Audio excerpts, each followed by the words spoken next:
High, আজকে একটা দারুণ স্বাদের রেসিপি নিয়ে চলে এলাম। একেবারে চটজলদি হয়ে যায় জান। আর এই রেসিপিটা দিয়ে কিন্তু ভাত খাওয়া হয়ে যাবে। হ্যাঁ বন্ধুরা, আর কিচ্ছু লাগবে না। আজকে ভাই বেশ সুন্দর মাছ নিয়ে আসছে, আর তার সুন্দর তেল দেখুন, কি সুন্দর তেল।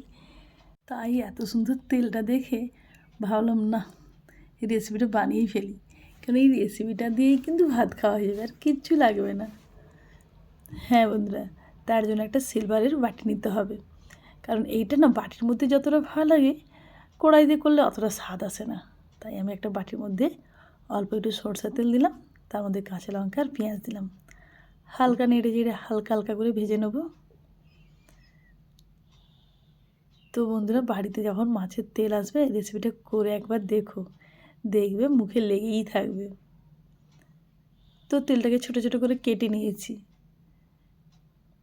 হালকা হিটে নাড়াচাড়া করে নিচ্ছি।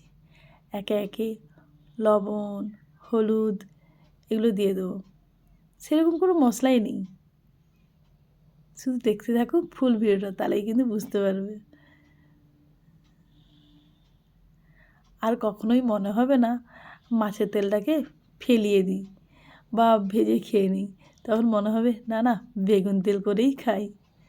তো অল্প ছোটো ছোটো করে ডুমো করে কাটা বেগুন দিলাম। তো একেবারে হাই ফ্লেম নয় আর একেবারে লো ফ্লেম নয়, হালকা ফ্লেমে নাড়াচাড়া করে নিতে হবে। মাঝে মাঝে একটু লো করে দিতে হবে। তো দেখুন তেলটা দেখে কত তেল বেরিয়েছে। এই তেলটা কিন্তু গুড কোলেস্ট্রল, ব্যাড নয়। তো খাওয়া যেতেই পারে, তাই না?